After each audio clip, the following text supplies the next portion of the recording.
इतिहास उन्हें पता हो। कुल 40 सिख बचे थे गुरु गोविंद सिंह के पास।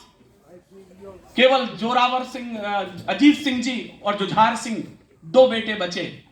युद्ध के लिए अजीत सिंह को तिलक निकाला। हमारे राजस्थान में परंपरा है, जब बेटे युद्ध को जाते हैं तो मां तिलक निकालती है। मां सुंदरी देवी उस दिन वहां थी नहीं। गुरु गोविंद सिंह ने पगड़ी में कलगी टाकी अजीत सिंह के, और पिता और मां का दोनों का प्यार लुटाया। अजीत सिंह घोड़े पर बैठ के चले तो सही, लेकिन भाला आर पार हो गया। छोटे भाई ने युद्ध का कौशल ऊपर से देख रहा था। बड़ी बात यह नहीं अजीत सिंह को भाला पार हो गया। समृद्ध लोगों, तालियां उठाना उन बेटों के लिए जिनके कारण हम जिंदा हैं। 40 मुगलों के सिर उतारे तो उसके बाद अजीत सिंह घोड़े से नीचे गिरा। जुझार सिंह को भेजा। अजीत सिंह के बाद गुरु गोविंद सिंह ने थोड़ी देर बाद वापस आए जुझार सिंह। गुरु गोविंद सिंह ने धीरे से पूछा, वापस कैसे आ गए? कहला, पिताश्री प्यास लगी है, पानी पिला दो। गुरु गोविंद सिंह की आंखों में लाल डोरे उभरे और गरजते हुए बोले, शर्म नहीं आती रण क्षेत्र में खड़े हो, शत्रु के लहू से प्यास क्यों नहीं बुझा लेते? चारों बेटे बलिदान हो गए तो गुरु मां रोने लग गई। अपना आंचल फैला दिया गुरु गोविंद सिंह के सामने। मैं कविता कभी सुनाता नहीं हूं, लेकिन केशधारी पगड़ी बैठी तो मेरा मन हो गया है, मुझे हिम्मत दीजिए, मुझे क्या सुनाना था, मैं क्या सुना रहा हूं। गुरु गोविंद सिंह के सामने पल्लू फैला दिया सुंदरी देवी ने, मेरे बेटे लौटाओ। गुरु सिंह ने कहा, चारों शहीद तो हो गए, कहां से लाऊं? कहला, फिर मुझे अनुमति दो मरने की, मेरी कोख खाली हो गई है। गुरु गोविंद सिंह ने कहा, आत्महत्या का विचार गुरु गोविंद सिंह की परंपरा में आया तो आया कहां से? कहला, फिर मैं जीऊं किसके लिए? गुरु गोविंद सिंह ने एक ही वाक्यकार मां को निरुत्तर कर दिया, शुभ सूचना दे रहा हूं आपके लिए, अमृतसर के एयरपोर्ट का नाम शहीद भगत सिंह एयरपोर्ट किया जा चुका है। यह देश के लिए शुभ सूचना है। चंडीगढ़, लेकिन 2 लाइन जो उन्होंने एक अभियान लेकर चला इन दिनों, जिस दिन ये लाइन अमृतसर के एयरपोर्ट पर लिख जाएगी, मैं इस कविता को पढ़ना बंद कर दूंगा। जब मां ने कहा, मेरे चारों बेटे लौटाओ, गुरु ने एक ही बात कही। मैं फिर कह रहा हूं, मुझे नहीं पता इस देश में बाल दिवस किसके लिए मनते रहे, लेकिन बाल दिवस के जो सच्चे अधिकारी हैं उसके लिए 2 लाइन कही गुरु गोविंद सिंह ने। जब मां ने कहा, मेरे चारों बेटे लौटाओ, गुरु गोविंद सिंह ने कहा, देश धर्म के वास्ते वार दिए सुचार, मुझे तालियों की भीख न मांगनी पड़े, देश धर्म के वास्ते वार दिए सुचार। अरे 4 मरे तो क्या हुआ, ये जीवित कई हजार। 4 मरे तो क्या हुआ, ये जीवित कई हजार। 4 मरे तो क्या हुआ, ये जीवित कई हजार। ये कौम शीश देकर जन्मी, ये कौम शीश की दानी है। मुझे शुरू कर दीजिए। ये कौम शीश देकर जन्मी, ये कौम शीश की दानी है। ये अमृत शक्कर बड़ी हुई, ये कौम बड़ी अभिमानी है। जब जब हम पर संकट आए, इस पगड़ी ने बलिदान दिया, गुरुओं ने मस्तक चढ़ा दिए, अपने प्राणों का दान दिया। आपने चुटकुलों पर खूब हंसी होगी, इनके वीरता पर मैं आपकी तालियां मांग रहा हूं। जब जब हम पर संकट आए, इस पगड़ी ने बलिदान दिया, गुरुओं ने मस्तक चढ़ा दिए, अपने प्राणों का दान दिया। कुछ को आरे से चिरवाया, कुछ थे रुई से जलवाए, कुछ सूली ऊपर टांग दिए, कुछ दीवारों में चिनवाए। वो गर्म तवे पर चढ़े मगर निज सत्य पंथ से डिगे नहीं, पुरजा पुरजा कट गए मगर मुगलों के आगे झुके नहीं। पुरजा पुरजा कट गए मगर मुगलों के आगे, मुझे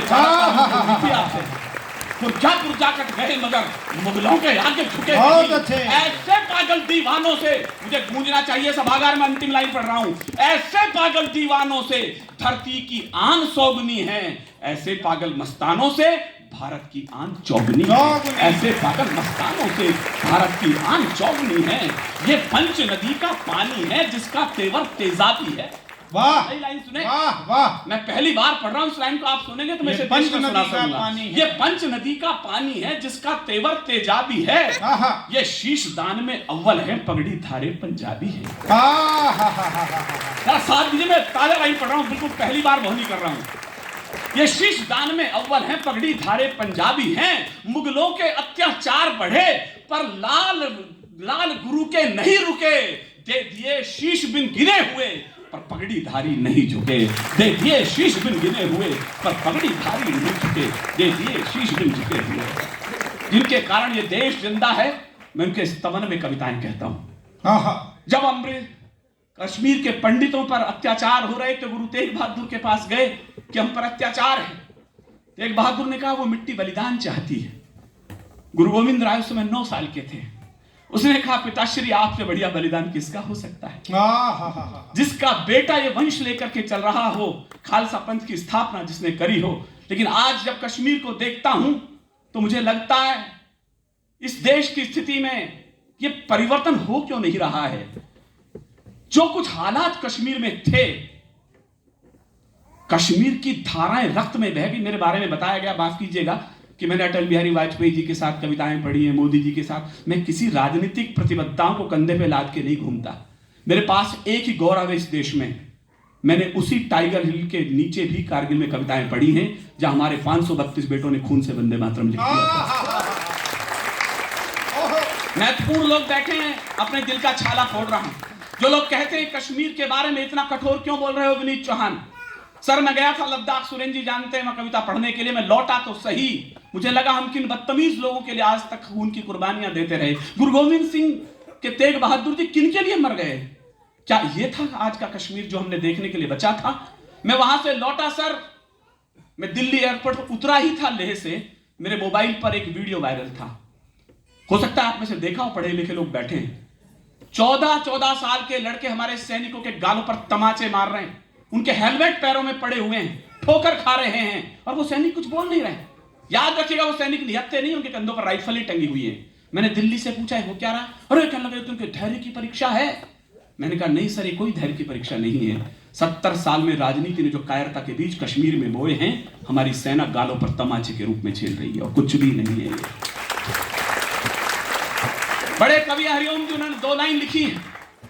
आपको लगे कि ये बात तो हम कहना चाहते थे, तो मैं आपसे निवेदन कर रहा हूं कि आपकी तालियां इतनी अच्छी हों कि मेरठ में यदि हरिओम पवार जी इस समय बैठे हों तो तालियां उनके कदमों तक चली जाएं। आपको लगे सेना के साथ हो रहा था, तो हरिओम जी ठीक लिख रहे थे, किसका खून नहीं खौलेगा पढ़ सुनकर अखबारों में, सेना के गालों पर पड़ते तमाचे, और हरिओम जी 2 लाइन बोल रहे हैं, आपकी तालियां वहां तक पहुंचे, किसका खून नहीं खौलेगा पढ़ सुनकर अखबारों में, शेरों की गर्दन कटवा दी कुत्तों के दरबार में। लोग मेरे बारे में कहते हैं विनीत चौहान वीर रस का कवि है। मैं कोई वीर रस का कवि नहीं हूं। 35 साल से यदि विनीत चौहान है इस देश में, तो मैं बगावत का कवि हूं। मैं एक बागी इस भीड़ में तैयार कर दूं तो मेरा कहना सार्थक है, आपका सुनना सार्थक है। जो कुछ कश्मीर में हुआ, इन दिनों हुआ, मैंने उस पर कुछ लिखा, कुछ देशभक्ति के मंत्र वहां जाकर हमने बांचे तो हैं।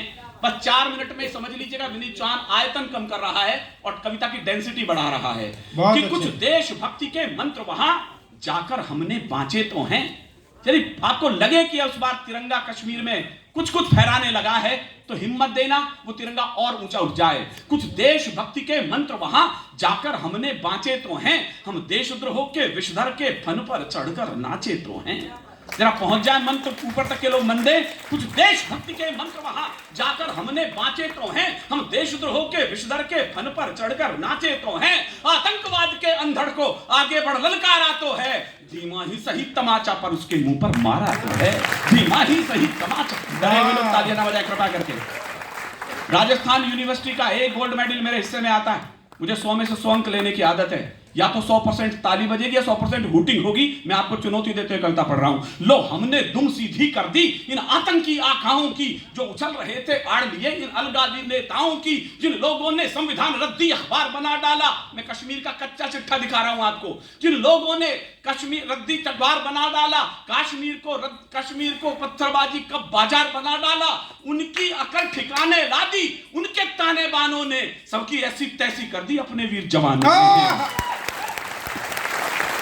सबकी ऐसी तैसी कर दी अपने वीर जवानों ने, सबकी ऐसी तैसी कर दी अपने वीर जवानों ने। ये तो छोटा सा ट्रेलर है, अब आगे को तैयार रहो। मुझे पता नहीं कितने लोग समझेंगे, ये तो छोटा सा ट्रेलर है, अब आगे को तैयार रहो। 100 हूर तुम्हारी जन्नत में कर लेंगी सब सत्कार कहो, 100 हूर तुम्हारी जन्नत में कर लेंगी सब सत्कार कहो। विश्वास रखो इस बार सभी ये वीर क्षीर हो जाएगा। मैं एक ही सपना लेकर इतने बड़े इंस्टीट्यूट में खड़ा हूं, आपकी आंखों में ये सपना तैरता हो, मेरा साथ दीजिए, सपना बहुत जल्दी सच हो। विश्वास रखो, मैं कविता धीरे पढ़ूंगा, सपना सच लगे तो जरा ताली उठाना। विश्वास रखो इस बार सभी ये नीर क्षीर हो जाएगा, सिंधु तट के सब आर पार ये काश्मीर हो जाएगा, सिंधु तट के सब आर पार ये काश्मीर हो जाएगा, सिंधु तट के सब आर। वो देवी जी कह रही हैं कि ये सब मत करना, वरना कश्मीर में तिरंगा उठाने वाला नहीं बचेगा। मैं एक लाइन राजस्थान का बेटा पढ़ रहा है, और यदि केशधारी पगड़ी के पौरुष के सामने 2 लाइन न पढ़ी तो फिर मैं कहां पढ़ूंगा। क्या कहा तिरंगा घाटी में अब और नहीं लहराएगा। वो देवी जी का बयान है। नाम जानबूझ के नहीं ले रहा हूं, वरना उसका कद बड़ा हो जाएगा, मेरी कविता का कद छोटा हो जाएगा। लेकिन वो सो रही हो तो आपकी तालियां थप्पड़ की तरह उनके तकिए पर पहुंचनी चाहिए। क्या कहा, तिरंगा घाटी